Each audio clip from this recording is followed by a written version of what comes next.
6h25, en ce 19 janvier 2016. Aujourd'hui dans l'histoire, notre voyage quotidien dans le temps avec vous, Franck Ferrand, bonjour. Bonjour à vous deux. Alors dites-nous à quel 19 janvier nous atterrissons ce matin. Le 19 janvier 1919, c'est un dimanche. Ce jour-là, les Parisiens entendent le vrombissement d'un moteur. Alors on tourne la tête à droite, à gauche. En fait, c'est vers le haut, vers le ciel qu'il fallait regarder. Un avion survole la capitale. Il se dirige vers les Galeries Lafayette.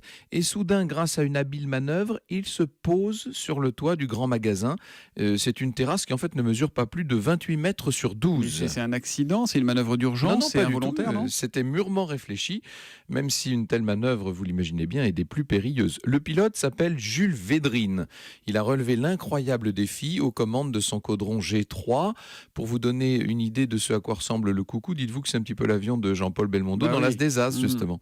La distance est donc courte pour un atterrissage en règle, mais Jules Védrine a tenté l'exploit. Il l'a réussi, même s'il a quelque peu endommagé son appareil. Ce défi, ce sont les Galeries Lafayette qui l'avaient lancé aux aviateurs dès 1909.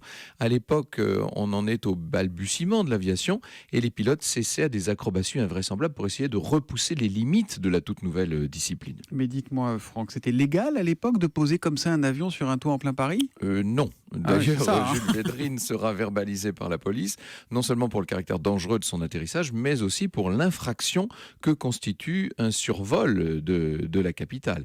En compensation, il empoche la récompense de 25 000 francs promise par le grand magasin. C'est toujours bon à prendre lorsqu'on œuvre essentiellement pour la postérité. C'est qu'aujourd'hui, on garde l'image extraordinaire de cet exploit de Jules Védrine.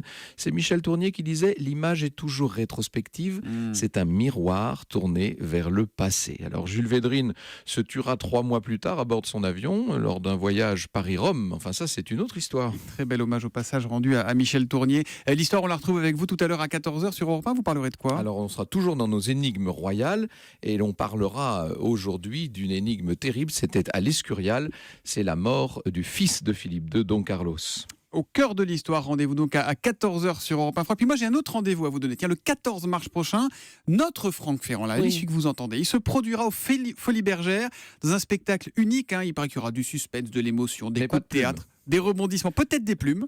Il improvisera en fait sur des thèmes historiques tirés au sort. Ça va se passer comme ça, Franck. Oui, vous allez improviser. Je proposais au public de tirer au sort les sujets sur lesquels je parlerai d'histoire et d'énigmes, justement. Bon, pour réserver vos places pour les mystères de l'histoire, ça se passe sur foliebergère.com. Et puis peut-être qu'on offrira 2 ou 3 places dans les jours qui viennent. Qu'est-ce que vous en dites ? Bonne idée. Bonne idée. Excellente idée. Allez, très bien, merci et à tout à l'heure, Franck. Bonne journée.